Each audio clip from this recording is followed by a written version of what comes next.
capítulo de 1 Tessalonicenses, capítulo 5, no versículo 23. Enquanto os irmãos vão abrir a Bíblia, eu gostaria de dar dois avisos. Minha voz está meio rouca, mas se eu precisar tossir, eu vou tirar o microfone, já peço perdão para os irmãos que eu estou um pouco rouco. E o segundo aviso, meus irmãos, é que em alguns momentos do culto eu vou precisar interagir com vocês. Então eu peço que vocês interajam a hora que eu falar, igreja, eu vou conversar com vocês conversem comigo de volta. A hora que eu pedir para você olhar para o irmão do lado, se olha, porque isso cria uma conexão entre nós, né? O apóstolo Paulo ele já dizia que o pão bom e pão suave, os irmãos então é bom que nós temos este momento, essa dinâmica, para que nós tenhamos conexão. Digam, conexão. Vocês vão pegando. Aleluia. Glória a Deus. Então, versículo 23, 1 Tessalonicenses 5, 23. Quem achou, diga amém? Amém. Amém. Então, vamos para a leitura. E o mesmo Deus de paz os santifique em tudo, e todo o vosso espírito e alma e corpo sejam plenamente conservados e irrepreensíveis para a vinda de nosso Senhor Jesus Cristo. Somente até aí a igreja diz amém. Amém. Glória a Deus. Antes de nós começarmos a leitura a interpretação da palavra, eu gostaria de que os irmãos me acompanhassem numa oração para que Deus abra os nossos corações e para que Deus use nessa noite como seu treinamento. Som. Agora sim. Aleluia. Então, nós vamos para o alto, com a cabeça baixa, fechem seus olhos, vamos começar essa oração. Senhor meu Deus, amado Pai, digno de toda adoração, meu Senhor. Senhor, nessa noite, meu Pai, que o Senhor quebrante os corações do teu povo, que o Senhor quebrante os corações desses irmãos que se encontram presentes nessa noite. Usa, Senhor, a minha vida como ferramenta nas suas mãos. Derrama hoje, Pai, um fogo nessa igreja, como de Atos 2, como fogo de Pentecoste. Que o Senhor use, meu Pai, tremendamente para que o seu nome seja glorificado e que essa semente do seu Evangelho seja plantada nos corações dessa noite e que vidas sejam transformadas. Não permita que ninguém que entrou aqui hoje saia do mesmo jeito que entrou, meu Senhor. Use o seu servo, use a sua ferramenta para transformar as suas vidas, que eles saiam revestidos do seu poder e da sabedoria e conhecimento da tua palavra. Em nome do Senhor Jesus. Amém. Amém. Meus irmãos, a palavra hoje é bem clara, o versículo é bem curto, mas nós vamos meditar sobre toda a carta de Paulo para os Tessalônicos. E basicamente o assunto dessa mensagem, dessa ministração que Deus tocou no meu coração para trazer hoje para vocês, é nada mais nada menos que santidade, se santificar. Então a gente vê que ali o apóstolo Paulo, inspirado por Deus, escreve essa carta e ele diz: e o mesmo Deus de paz vos santifique em tudo. É para santificar em que, igreja? Amém, meus irmãos, estão espertos. Então, meu irmão, quando Deus fala para que nós nos santifiquemos em tudo, não é para você ser santo só na igreja, não é para você buscar a santidade só na igreja, ou só no trabalho, só na hora que você está na frente dos outros, só na hora que você está em público. Quando Deus diz para que nós nos santifiquemos em tudo, Ele quer dizer que nós devemos manter um bom testemunho, mesmo quando estamos no nosso secreto, quando estamos no nosso quarto, quando ninguém está vendo. Ainda assim precisamos manter a santidade. E o mais importante nesse versículo também é que Paulo diz: e o mesmo Deus de paz vos santifique em tudo. Então quem que vai santificar a gente? Deus. Aleluia. Então Deus manda seu Espírito Santo para nos capacitar a santificação. Mas o mais importante é nós sabermos o que significa santificação. Muitos vão olhar e dizer: mas pregador, o que significa, o que é se santificar? E santificar, o significado da santificação, de ser santo, é separado do pecado, separado para Deus. Então nós precisamos nos separar para Deus, precisamos nos separar do pecado. Mas aí os irmãos perguntam: por que eu devo me separar? Por que eu devo me santificar? E é isso que eu quero começar essa mensagem Durante as minhas meditações nessa palavra, o Espírito Santo tocou meu coração e eu consegui encontrar duas razões. Pode ser que haja mais, e se houver, depois do final do culto, se os irmãos quiserem compartilhar para edificação, mas eu encontrei duas razões do porquê nós devemos se santificar segundo a Bíblia. E as duas razões o próprio apóstolo Paulo aqui cita. Então a primeira razão é para que vivamos na luz. Uma vez que nós aceitamos a Cristo, nós deixamos de ser filhos das trevas. E para nos mantermos como filhos da luz, nós precisamos estar em santidade. E o segundo motivo, que é o que eu considero mais importante, é que não tem como nós conversarmos com o nosso Deus se nós não formos santos, se nós não nos santificarmos. Nosso Deus, Ele é um Deus de princípios, e Deus respeita todos os princípios que Ele mesmo criou.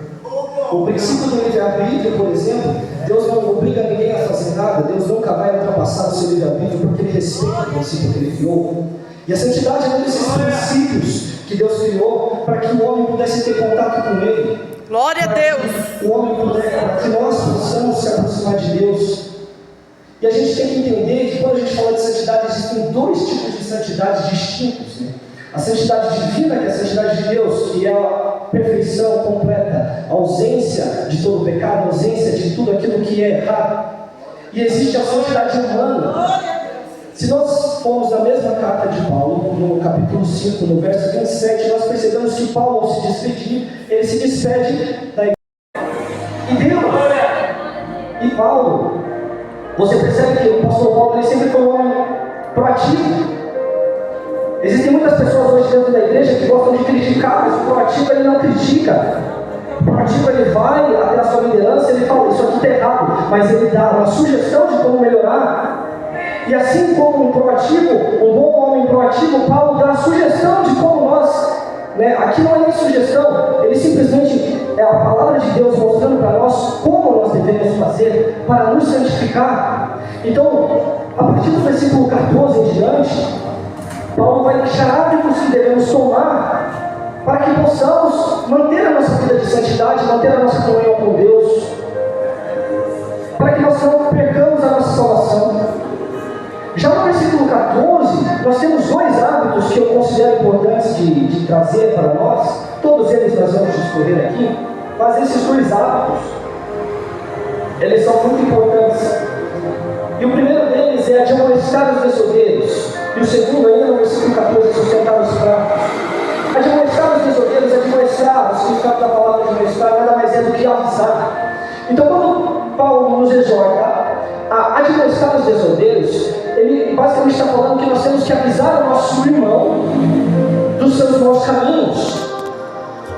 E aqui é um ponto da igreja de Tessalônica, falando, se referindo a eles como santos irmãos.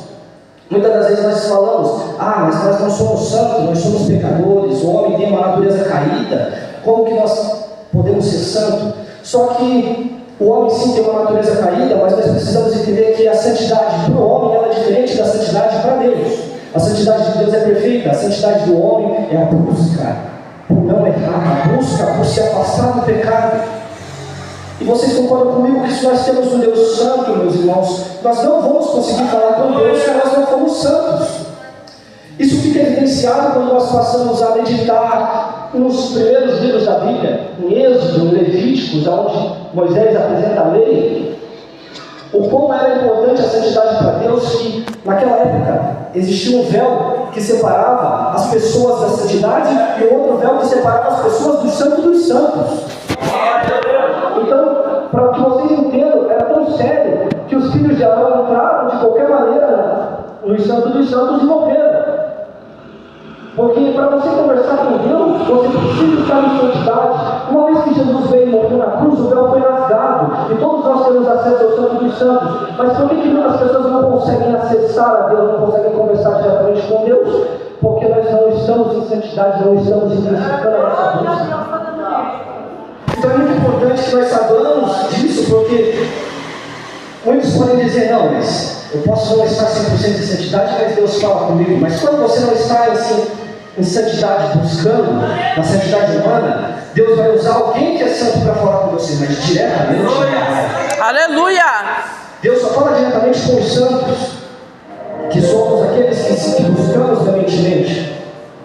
Então, meus irmãos, que nós entendamos a importância hoje que é para nós se relacionar com Deus, porque Deus não precisa de nós, mas por amor Ele gosta de se relacionar com nós. Mas somos nós que no fundo precisamos de Deus, somos nós que no fundo precisamos buscar essa santidade. E uma vez que entendemos isso, nós entendemos que o sacrifício de Jesus, que nos deu acesso ao Santo dos Santos, Ele salva a gente pela graça e pela fé. Mas ninguém consegue se aproximar de Deus enquanto não estiver se santificando. Irmãos, nós temos que entender que enquanto nós deixamos de se santificar, nós abrimos brechas. E é aqui que eu começo a mensagem. Quando nós abrimos brechas, o apóstolo Paulo nos exorta no versículo 6 a vigiar. Então nós precisamos vigiar para que não caiamos nas tentações do inimigo, para que não caiamos no pecado. Então precisamos manter-nos vigilantes. O apóstolo Paulo nos mantém. E como nós fazemos isso? A palavra vai dizer: revestivos da couraça, da fé e do amor. Aleluia! Da esperança e da salvação. Glória a Deus! E aqui nós temos um ponto importante, porque Deus nos dá armaduras espirituais para usar. E quando Ele diz do capacete da esperança e da salvação, nessa mesma carta, no verso 9, a gente vê que Paulo nos afirma que a intenção de Deus é que nós sejamos salvos. Mas de novo, Deus é Deus de princípios, Ele não vai ferir o seu livre-arbítrio para te salvar. Você precisa escolher a Deus. Você precisa escolher a salvação. E meu irmão, hoje vivemos em um mundo que, se nós não se revestirmos das armaduras espirituais, o inimigo hoje, ele não faz nem questão de disfarçar. O crente hoje, ele chega para as pessoas, para os pecadores, com uma bandeja de prata, igual foi a cabeça de João Batista. Ele chega apresentando a salvação com uma bandeja de prata, e ainda assim as pessoas a rejeitam. As pessoas rejeitam a salvação. E hoje, no mundo que nós vivemos, antigamente ele mascarava: não, isso aí é charlatão, isso aí é alguém tentando roubar teu dinheiro, não é salvação. Hoje, no mundo que nós vivemos, o inimigo não tem nem mais a preocupação de dizer que não é salvação. Por quê? Porque ele olha para você e fala: tá bom, ali você vai ser salvo, mas você vai deixar o seu pecado? Oh, aleluia! Glória a Deus! Eu tenho para mim hoje, meus irmãos, que eu vim aqui não para pregar o evangelho de conforto, mas para pregar o evangelho de confronto. Aleluia! Confronto ao pecado. O evangelho é isso, é confrontar o pecado. O evangelho ele só vai ser confortável para quem está em santidade. Para quem não está em santidade, vai se sentir desconfortável. E esse sentimento que eu quero gerar em cada um aqui hoje, que vocês possam refletir se o testemunho de vocês está condizente com aquilo que vocês estão apresentando nas igrejas. Precisamos ter essa noção que precisamos andar em santidade para que não percamos a nossa salvação. Quantas pessoas hoje têm trocado a salvação por tão pouco? Pessoas trocam salvação por likes nas redes sociais. Acabou o glória agora, né? Aleluia! Oh, aleluia! É dura essa palavra, meu irmão, mas Deus me trouxe aqui para pregar a verdade. Nós precisamos se ausentar do pecado, precisamos fugir da aparência do mal.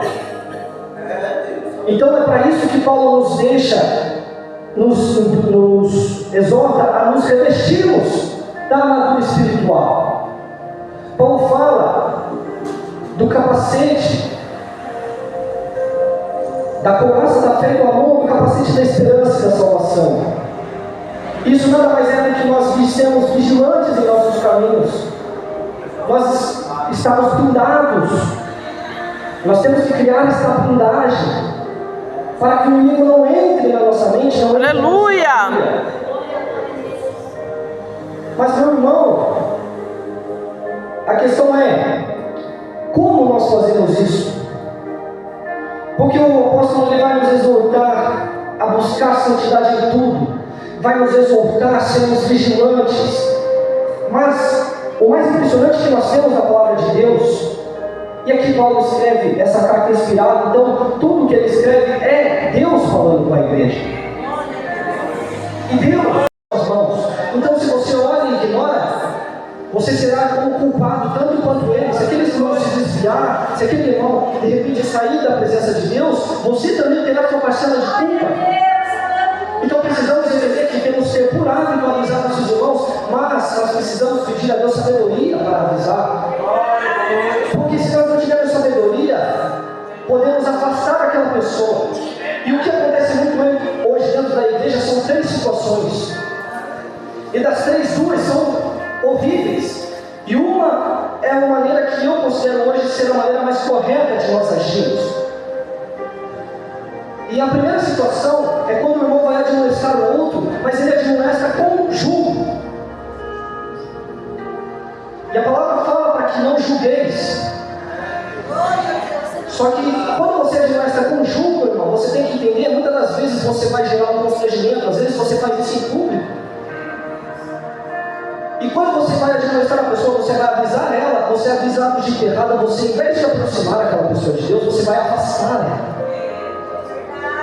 Então, ao invés de você estar ganhando uma alma, você está perdendo. O apóstolo Pedro nos exorta sobre o galardão da injustiça. E quando nós perdemos uma alma para Cristo, quando uma alma é cobrada de nós recebemos o galardão da injustiça, pulamos esse galardão da injustiça. Então temos que ter noção que não devemos admoestar com julgo.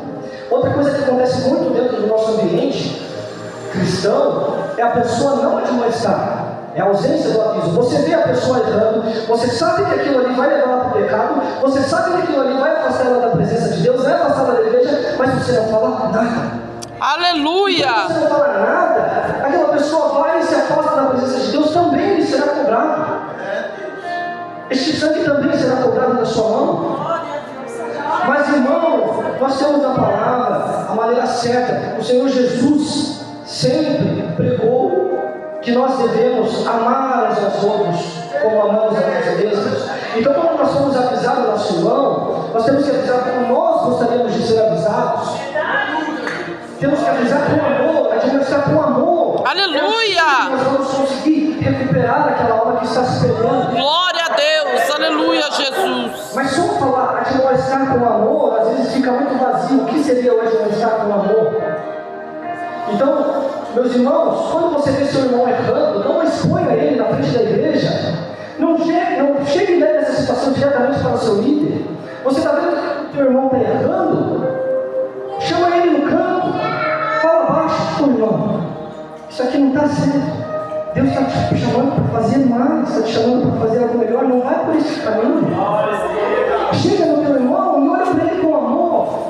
Que ele entenda que você está falando isso para o bem dele. Lógico, o seu irmão é rebelde, não aceita a sua parte que você está fazendo, mas a Bíblia também nos aconselha a insistir pelas almas perdidas. Então, se você avisou uma vez, avisou duas e não deu certo, o irmão é teimoso, aí sim você não exponha, mas leve a situação para o seu líder. E quando eu digo para levar a situação para o seu líder, leva para o seu pastor, ou às vezes você que é da mocidade, leva para o seu líder da mocidade, mas também não cita o nome. Chega no teu líder e fala: meu líder, tem uma situação e ela é a seguinte, ela é assim, e tem um irmão que está fazendo isso, eu já falei com ele, ele está sendo rebelde.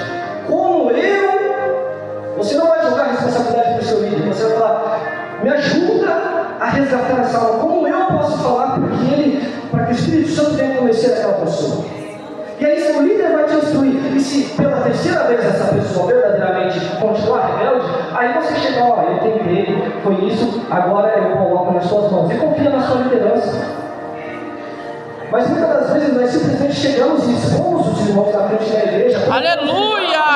E iniciamos o pecado dele para todo mundo. E daí aquela alma se constrange e sai da presença de Deus.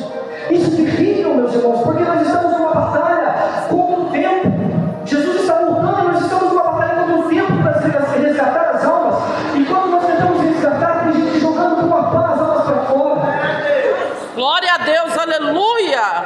Então precisamos ter a noção que temos uma responsabilidade muito grande ao avisar. Nós não podemos deixar de avisar, mas não podemos julgar, não podemos expor. Precisamos ter a noção que temos que fazer isso da maneira correta.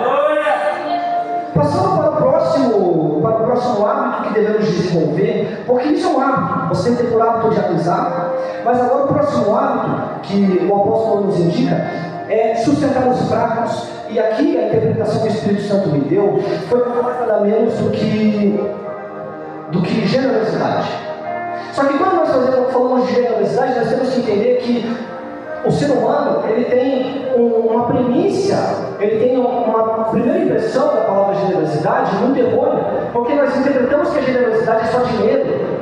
Eu só sou generoso quando eu dou dinheiro na oferta, eu só sou generoso quando eu dou dinheiro para alguém que está passando fome, eu só sou generoso quando a gente coloca generosidade em coisas terrenas, bens, comida, alimento, e a gente imagina que só assim a gente é generoso. Aí os irmãos olham e falam, mas eu não consigo ser generoso porque eu não tenho essa condição. Mas sim, você consegue.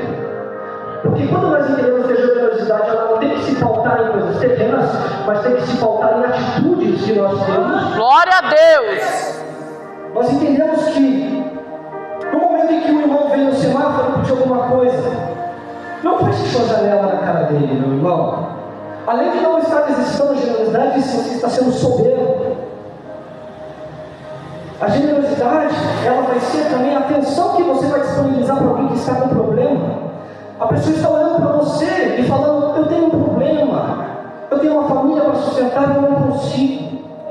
Então você às vezes ignora essa pessoa. Beleza, você tem seu caminho para seguir, mas às vezes você só ignora.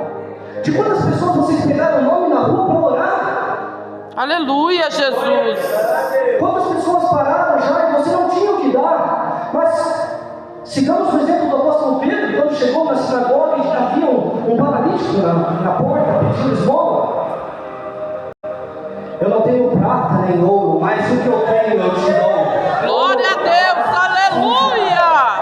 Precisamos entender, meus irmãos, que a generosidade é muito mais do que prata e ouro, é muito mais do que dinheiro. Porque se Deus quisesse que você saísse dando dinheiro para os outros, Ele é o dono do ouro e da prata. Ele mesmo faria isso. O que Deus quer é que nós exercitamos o nosso amor para com o nosso próximo. Nós precisamos amar o nosso próximo ao ponto em que nós temos compaixão, olhamos a bola do outro. Sim, eu entendo a sua situação. Qual o seu nome, meu irmão? Eu sou cristão, eu sou crente. Me passa o seu nome, o nome da sua família, eu vou orar por você. E eu creio que meu Deus vai interceder a sua Glória a Deus, aleluia! Qual testemunho de cristão nós estamos dando hoje? Então nós temos que entender que isso tem que ser um hábito para nós, meus irmãos. Assim como Paulo nos exorta, Deus deixou a receita. Mas muitas das vezes nós pegamos aquilo e queremos nos ensoberbecer. E nós temos que ter muito cuidado quando nós vamos exercitar a generosidade, porque ela tem que vir de coração. Quando você não é generoso de coração, você faz isso para se engrandecer. E mesmo que as pessoas estejam olhando para você e falando, nossa, você é um homem generoso, você é uma mulher generosa. Deus conhece o seu coração.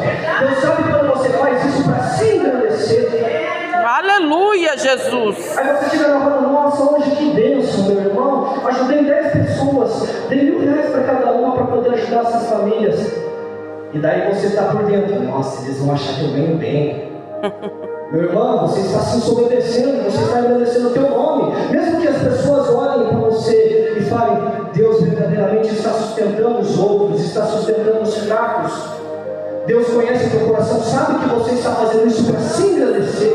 Verdade, Deus. E nós temos que tomar cuidado com isso, porque quando nós fazemos algo para se engrandecer, Deus coloca a gente no nosso lugar, meu irmão. Às vezes você pode estar prosperando, mas quando você começa a ser mais soberbo, Deus coloca você no momento de luta, no momento de fase. Então pare para analisar a sua vida. Será que a luta que você está passando hoje, seja ela financeira, emocional, ou seja onde for, não é fruto da soberba que você exerceu? Da falta de amor que você teve para com o seu irmão, expondo ele, ou não prestando atenção no que ele estava falando, não pegando os nomes para orar, o que é importante.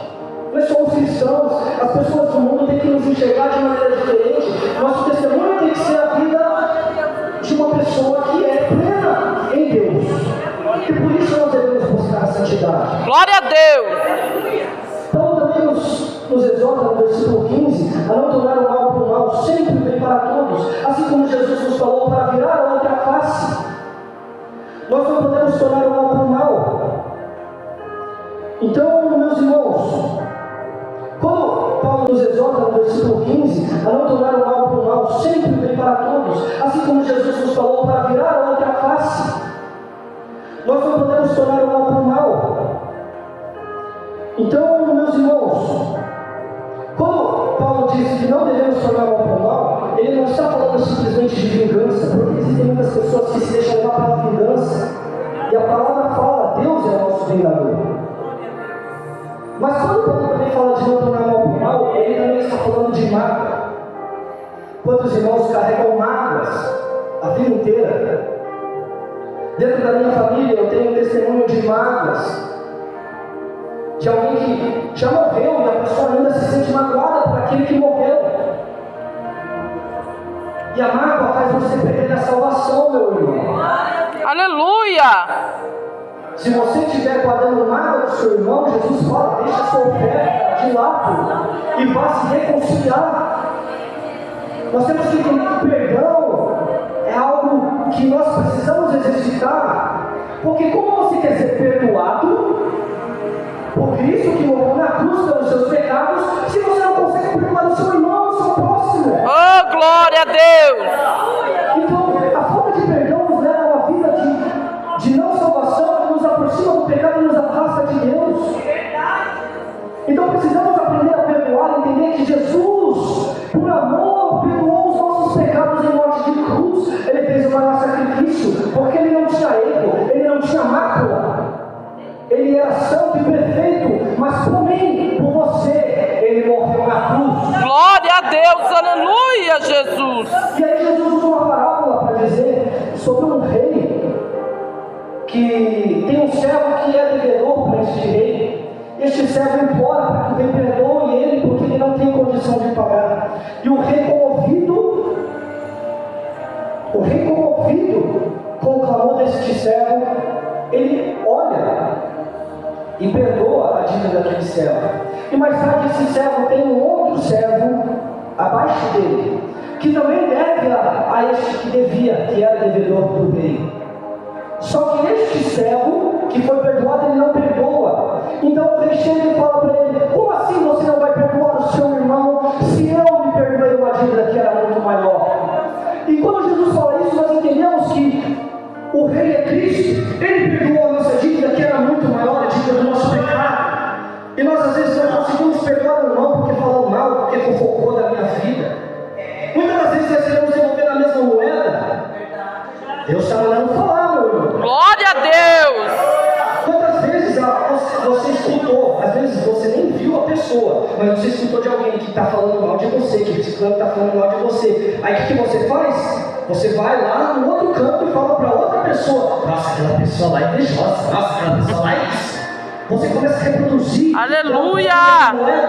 Enquanto cristãos, nós deveríamos ajoelhar e falar, Deus perdoa eles não sabem o que dizem. Glória a Deus! Estevão estava enfrentando uma morte apedrejada a pedras. E quando os fariseus estavam apedrejando Estevão e blasfemando contra Jesus, ele rogava, ele viu seu sair e ele rogava a Jesus, mestre, perdoa-os, eles não sabem o que falam. E quem estava no meio desses apedrejadores? Apóstolo Paulo. Então, se Estevão não tivesse rogado para que Deus perdoasse, muito provavelmente nós não teríamos metade do nosso evangelho escrito, porque metade das cartas foram escritas por Paulo. Aleluia! O seguidor era fariseu, mas a oração de Estevão abriu os céus. Glória a Deus, aleluia! Jesus nos ensina. Durante todos os 4 evangelhos, Jesus nos ensina. Devemos exercitar o amor pelo nosso próximo. E Jesus vai além. Em João 18, Jesus fala, agora não é mais amar o próximo como a ti mesmo, porque existem muitas pessoas que não conseguem amar a si próprio. Jesus fala, ame o teu próximo como eu vos amei. Glória a Deus! Então quando Jesus fala para amar como ele o amou, ele quer dizer que você tem que dar a vida pelo seu próximo, mesmo que isso custe a sua, porque foi o que ele fez para você. Dê a vida para alguém que está indo e se corrompendo com o pecado, dê sua vida para salvá-lo. Aleluia. E quando eu falo de dar sua vida, não estou sendo só literal, não que você vai se mate por aquela pessoa, mas que você entenda que aquela alma, preço pela vida daquela alma, é maior do que todo ouro e toda prata que nós podemos imaginar. Glória a Deus. E daí no verso 16 e 18, eu vou pular o 17 porque nós vamos falar dele em sequência. Então no verso 16 e 18 nós temos: regozijai-vos sempre, e em tudo dai graças. Esses dois hábitos eles se alinham. Regozijar nada mais é do que alegrar, estar alegre. E em tudo dai graças é literalmente o que diz a palavra. Você tem que ser grato por tudo. E vocês concordam comigo que se uma pessoa é grata, é muito difícil que ela se entristeça facilmente. Porque a gratidão ela é um sentimento que genuinamente nos faz mais felizes, nos dá plenitude. Então precisamos exercitar a gratidão no dia a dia, um hábito. Quantas vezes você acorda e você agradece pela sua vida? Agradece por ter os dois braços, as suas pernas, por poder enxergar, por poder falar, por poder respirar. Quando olhamos para a vida de Jó, no meio da sua chaga, com apenas um caco de telha, coçando as suas feridas, depois de ter perdido uma vida inteira de riquezas, ele diz: não blasfemarei contra o meu Deus. Obrigado, meu Senhor, porque eu estou vivo e muitos estão mortos. Muitos já desceram a sepultura, mas eu continuo vivo e sou grato pela vida. Então as pessoas não podem andar e você pode andar. Você tem força. Aleluia. Não tem. Então precisamos exercitar a gratidão para que, junto com ela, exercitemos o regozijar-vos sempre, que é nada mais nada menos do que mantermos alegres. Meu irmão, seja sincero. Eu sei que é difícil se manter alegre o tempo inteiro. A palavra também vai dizer: há tempo de chorar, há tempo de sorrir. E nós temos que respeitar isso. Mas, na maioria dos nossos momentos, nós precisamos estar alegres, porque a alegria nada mais nada menos que um testemunho. Então a alegria é um testemunho. Quantas vezes você olha para um crente e ele está assim: ai Deus, que louco minha vida, meu Deus, salva ele. Agora eu te pergunto: alguém que está no mundo olhar para essa pessoa vai sentir vontade de vir para a igreja? Então, meus irmãos, nós temos que nos alegrar para que possamos, através do nosso testemunho, os outros olhar: nossa, aquele irmão está passando prova. Glória a Deus. Ele está passando luta, mas ele está alegre. O Deus dele é bom mesmo. O Deus dele colocou alegria no coração dele. Glória a Deus. Aleluia. Então, irmãos, temos que ter hábitos de nos alegrar. Lógico que você também não vai chegar no velório falando: Deus, obrigado por ter levado ele para o céu. Não, há momento de chorar e há momento de sorrir. Mas o nosso testemunho, majoritariamente, tem que ser alegre. E o 17, que é um dos mais importantes, que é o orar sem cessar. E o versículo 17, eu volto lá para o começo da nossa mensagem, que a santidade que nós buscamos, ela serve para que nós vivamos na luz e também para que nós conversemos com o nosso Deus. Só que como eu quero conversar com Deus se eu não ligo para Ele, se eu não oro? Porque a oração nada mais é do que uma chamada de celular. Como você quer conversar com o irmão que está lá do outro lado do mundo e você não liga para ele? Do mesmo jeito é você querer conversar com Deus. Se você quer conversar com Deus e não se ajoelha para orar, não necessariamente só de joelhos, mas se você não toma um tempo para tomar em oração, então você não consegue ter contato com Deus. E precisamos entender que precisamos de santidade para manter o Espírito Santo em nós. Porque se a oração é a ligação, o Espírito Santo é o celular. Então, se o Espírito Santo é aquilo que nos permite, através da oração, falar com Deus. E aí nós já entramos no 19, que é não extingais o Espírito. Então, meus irmãos, precisamos entender que devemos ter uma vida de oração. E, irmão, eu sei que não é fácil você tomar tempo para orar. Principalmente para quem está no começo da caminhada, para quem é novo. E, irmão, eu sei que não é fácil você tomar tempo para orar. Principalmente para quem está no começo da caminhada, para quem é novo convertido. Quando eu entrei, eu orava 5 minutos e não aguentava. Aí depois foi para 10, aí depois foi para 15, aí depois foi para meia hora. E quando eu vi, eu já estava orando 2 horas seguidas e eu olhava no relógio e falava, caramba, achei que tinha passado só 10 minutos. Porque é um negócio que quando você vai exercitando, quando vira um hábito, você começa a gostar, você começa a entender como você fala com o Senhor. E melhor ainda, você entende como Ele te responde. Aleluia! A vida começa a fluir, porque a palavra diz, buscai em primeiro o reino de Deus, e todas as outras coisas lhe serão acrescentadas. E tão importante quanto orar, que é a chamada, também é o celular, porque se você não tiver um celular, você não liga para ninguém. Do mesmo jeito, se você não tiver o Espírito Santo, você não liga para Deus. Então é necessário que nós não extingamos o Espírito. Então, o que seria não extingar o Espírito? Não extingar o Espírito é a gente não entristecer o Espírito Santo, porque o Espírito Santo ele é como uma pessoa. Se você peca, se você não necessariamente uma vez, porque você pode pecar e se arrepender, mas se você vive no hábito do pecado, e eu quero que a igreja entenda que o ímpio, o pecador, ele não é aquele que pecou uma vez e se arrependeu. O pecador é aquele que vive na recorrência. É aquele que está pecando e às vezes não consegue se livrar, mas não faz nada para se livrar, ou aquele pior que já está cauterizado. E isso entristece o Espírito Santo. E como ele é uma pessoa, se você entristecer alguém que está na sua casa, orando na sua casa, ela vai embora. Assim é o Espírito Santo. Se você tem o Espírito Santo dentro de você, e você fica entristecendo, uma hora ele vai embora, meu irmão. E aí você perdeu o celular, aí você perdeu a proteção, aí você perdeu o teu Pai que está no céu. E a palavra de Deus diz que quando nós estamos no mundo, há um espírito maligno para cada pessoa que nos assola.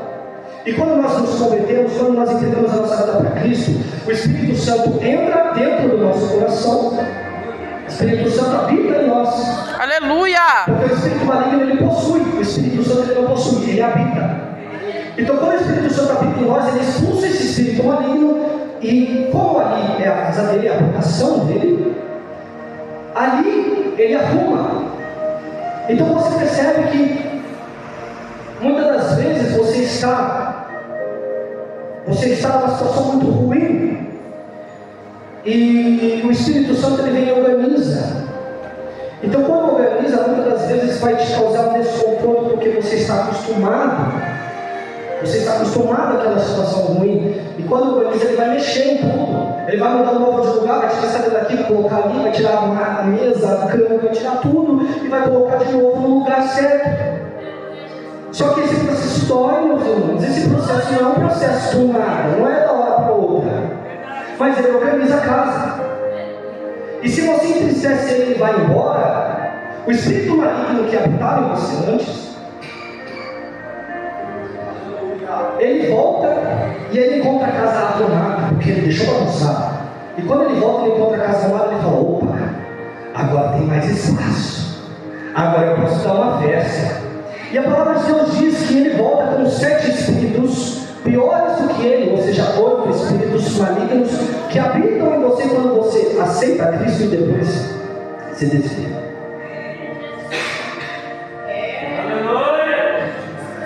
Por isso que é tão difícil uma alma reconciliar. Às vezes é mais fácil uma alma se entregar para Jesus pela primeira vez do que reconciliar. Porque na hora que nós fazemos o apelo, existe um espírito maligno que segura a tua mão e não deixa você levantar. Agora a alma que reconcilia são 8. Então nós precisamos vigiar para que não chegamos a esse ponto. Mas a igreja está aqui justamente para isso, para tratar as pessoas com amor, para interceder por essas pessoas, para que elas consigam vencer, para que Deus quer esses espíritos malignos e que elas consigam vencer. Glória a Deus. E nós temos que ter por hábito, todos os dias, nos perguntar: será que isso que eu estou fazendo está entristecendo o Espírito Santo? Será que isso que estou fazendo não está magoando Ele, não está deixando Ele se apartar de mim? Então precisamos dias, nas nossas atitudes, entender se está ou não magoando o Espírito Santo, entristecendo.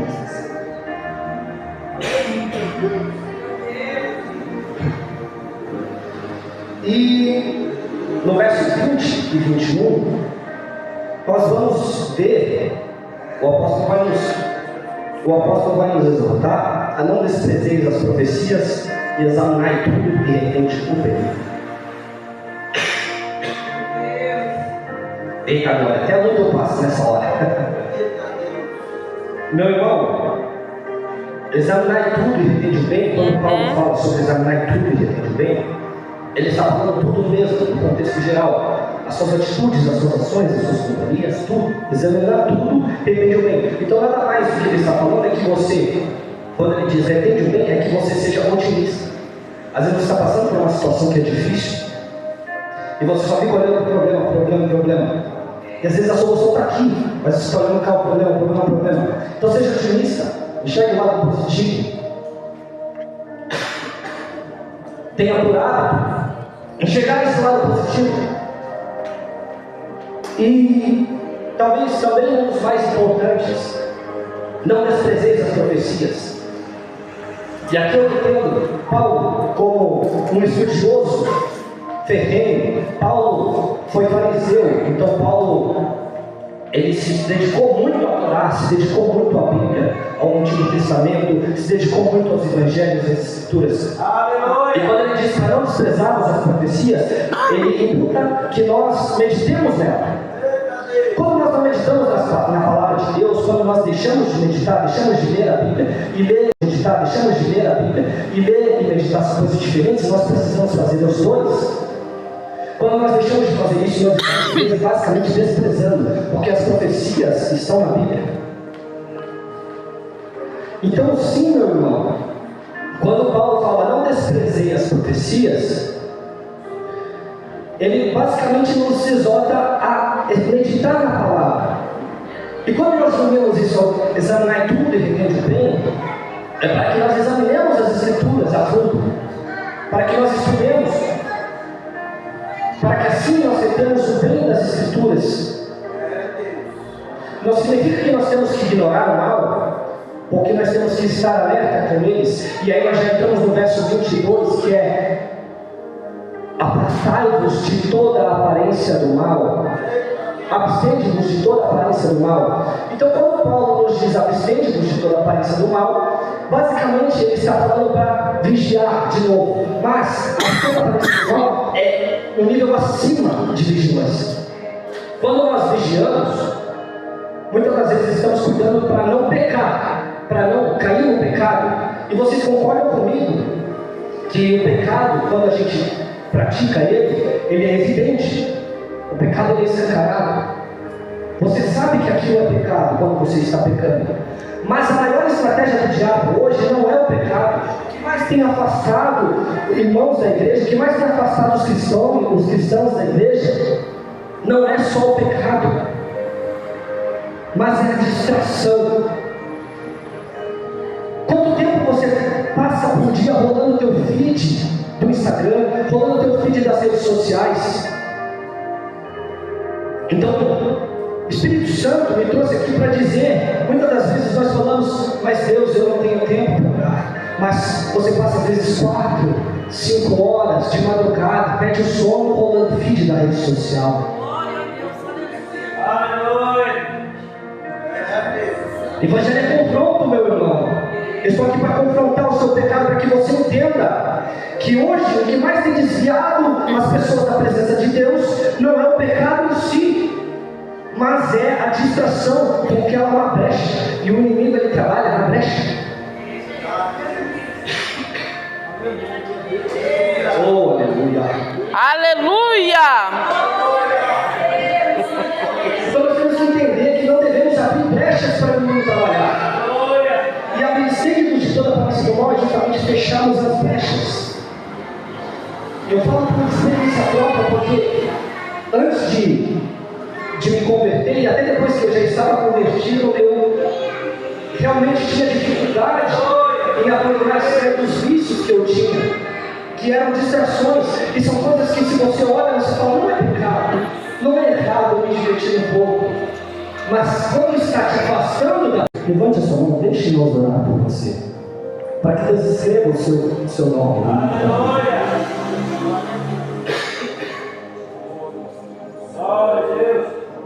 Meus irmãos, não troque a sua salvação por uma distração. Não troque a sua salvação, porque é fácil a gente identificar o pecado, mas a distração não é. Não pense que você precisa melhorar a sua vida para depois aceitar Jesus. Minha vida está muito conturbada. Não preciso melhorar para aceitar Cristo, não. Porque é Jesus quem transforma, é Jesus quem edifica, é Jesus quem muda a casa, é o Espírito Santo quem trabalha. É quando Ele habita que as coisas vão se arrumar. Então, se você continuar fugindo da presença de Deus, nunca a vida vai. Aleluia! Levante a sua mão. Venha, eu sei que tem. Venha. Venha hoje para Cristo. Se por acaso tem algo pedindo você, peça a Deus no fundo do seu coração. Peça a Deus no fundo do seu coração que Ele derrote esse espírito que te segura. Hoje talvez seja, parece algo bobo, mas é a decisão mais importante que você pode tomar na sua vida. Glória a Deus. Como eu falei no começo, estamos oferecendo a salvação numa bandeja de prata. Mas para quem sabe, o inimigo está no teu ouvido. Meu irmão, você vai largar essa vida mesmo, você vai largar este pecado, você vai largar essa distração. A salvação está à porta. Jesus está à porta e Ele diz: aquele que abrir, eu entrarei. Então você só precisa abrir a porta. Você não precisa nem levantar do seu lugar. Levante a mão. Os obreiros vão te conduzir. Nós queremos orar. Aleluia. Glória a Deus. Oh, Deus. Por causa do horário, meus irmãos, eu vou insistir. Mas que Deus conceda uma nova oportunidade a todos que estão aqui. Aleluia. Amém? Amém. Então vamos para a oração da fé. O pastor vai orar por você.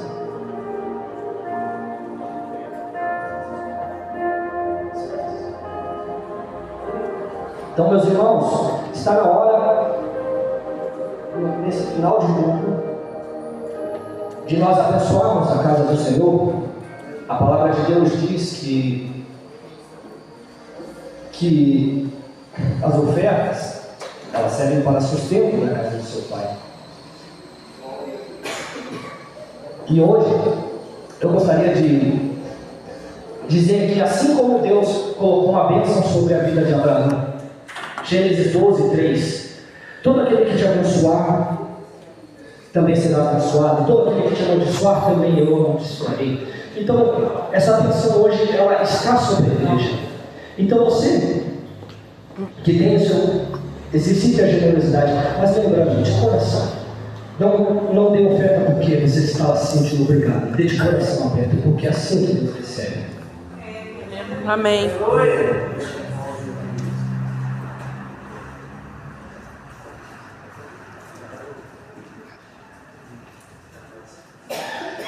Amém? Então vamos para a oração. Vamos orar pelos irmãos que estão ofertando na casa de hoje. Fechem seus olhos. Senhor meu Deus, amado e eterno Pai, muito obrigado, Jesus, por tudo que o Senhor tem feito, Pai, por este ministério. Senhor, abençoa a vida de cada irmão hoje que está aqui na sua presença. Abençoa aqueles que estão ofertando, mas abençoa aqueles também que têm o desejo de ofertar, mas não têm condições. Que o Senhor, Senhor, dê condições a essas pessoas, proporcione condições para que elas possam ofertar na sua casa.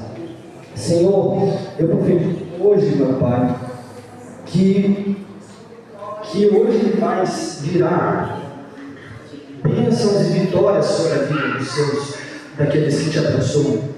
Assim como o Senhor disse para Abraão: todo aquele que te abençoar, eu o abençoarei. Então todo aquele que abençoar a sua casa, que saia dessa noite abençoado. Em nome de Jesus. Amém. De me converter, e até depois que eu já estava convertido, eu realmente tinha dificuldade em abandonar certos vícios que eu tinha, que eram distrações, e são coisas que, se você olha, você fala: não é pecado, Não é errado eu me divertir um pouco, mas quando está te afastando da presença de Deus, é errado. É, Deus, aleluia. Quando aquilo te afasta, quando você fala, não, hoje eu quero ficar em casa, descansar um pouco, mexer na rede social, não vou para a igreja. Cuidado, meu irmão, isso está te afastando da presença de Deus. Então nós precisamos aprender a fechar as brechas, a vigiar a todo instante. Porque quando nós não vigiamos, nós abrimos uma brecha. E tem gente, sinceramente, que não está nem na brecha, está muito bom já para o diabo entrar. Às vezes até o diabo tem misericórdia da criatura, porque a criatura passa lá abrindo um ombro. Então, meus irmãos, temos que reconhecer, temos que entender. E isso também já entra na parte de quando nós avisamos, porque muitas das vezes nós olhamos para o nosso irmão indo por um caminho parecido de distração e nós também não avisamos. Então, quando a gente consegue tratar do problema precocemente, antes dele vir a pecar, nós estamos sendo prudentes. Assim como as 10 virgens, 5 eram loucas e 5 eram prudentes. Às vezes você está na igreja e às vezes você é até um crente quente, mas muitas das vezes você não está naquela quentura lá em cima, você só está quente, mas você não está morno. Só que daí, conforme você vai abrindo brecha, o inimigo vai trabalhando na sua mente e você vai esfriando. Então vocês têm que entender, meus irmãos, que a brecha é perigosa, porque a palavra de Deus fala em Apocalipse 4, que quando o apóstolo João escreve a carta à Odisseia, ele fala: os monos serão vomitados do meu reino. Então precisamos entender, meus irmãos, que pior é ser mono do que ser frio. Porque o frio ainda tem chance, mas o mono muitas das vezes ele está cauterizado no pecado. Ele peca e ele já não sente mais culpa. E quando ele não sente mais culpa, meus irmãos, ele não consegue se arrepender. E é justamente a falta de arrependimento que nos leva à condenação. Então tenham em mente, meus irmãos, estar vigilantes e fugir da aparência do mal. Fugir da aparência do mal, muitas das vezes, nem parece mal. Porque a gente já está tão acostumado com aquela distração que nós não enxergamos a maldade naquilo. E é por isso que nós, como irmãos, por amor, devemos avisar uns aos outros. E meus irmãos, a gente volta lá para o começo, no versículo 23 que nós lemos: e o mesmo Deus de paz nos santifica em tudo. E aqui de novo, quem nos santifica, igreja? Deus. Então, se é Deus que nos santifica, eu preciso me entregar para Ele. Porque a gente tem dificuldade em denunciar as coisas, eu entendo. Eu também me converti, eu também fui do mundo, e eu também precisei renunciar. E às vezes nós não conseguimos renunciar a determinadas coisas que, quando nós não entregamos 100% nas mãos de Deus, Ele não tem a liberdade de trabalhar. Porque o Espírito Santo, Ele trabalha com liberdade. Se você não glorifica, se você não dá liberdade, então Ele não vai trabalhar. Porque diferente de um espírito maligno que muitas das vezes nós vemos se manifestar e a pessoa fica possuída, o Espírito Santo ele não possui, ele não toma. Ele trabalha no momento em que você permite. Então, se você não permitir o Espírito trabalhar, você nunca vai conseguir mudar. Então, e como eu faço para permitir o Espírito? Quantos aqui são batizados com o Espírito Santo? Quem é batizado com o Espírito Santo? Levanta a mão, mulher. Quem já foi batizado com o Espírito Santo? Quem não foi? Levanta a mão. Quem já foi abaixo? Quem não foi, levanta a mão. Quem já não teve experiência de batismo no Espírito Santo? Ser batizado com fogo. Então eu quero profetizar na vida de vocês hoje, que quem não foi, que Deus prepara um momento para que vocês sejam batizados com o Espírito Santo. Porque, meus irmãos, eu falei hoje sobre conversar com Deus. E quem é nosso intercessor? O Espírito Santo. Então, muitas das vezes nós não sabemos o que é conversar com Deus, porque não temos o batismo do Espírito Santo. Porque quem já foi batizado com o Espírito Santo sabe qual que é o sentimento.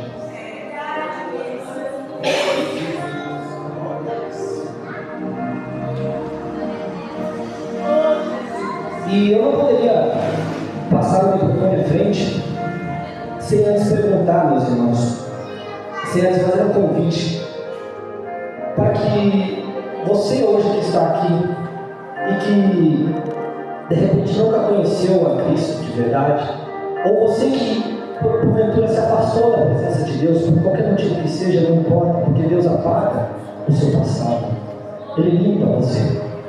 Hoje eu quero convidar você a não viver mais nas trevas. Jesus é a luz do mundo, Ele salva, transforma e dá vida eterna.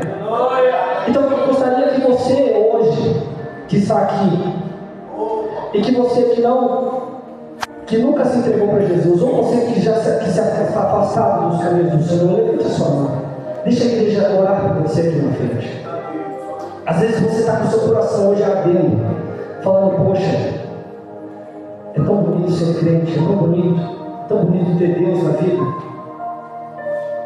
Mas às vezes você tem essa dificuldade, porque tem espíritos que trabalham para que você não levante a mão.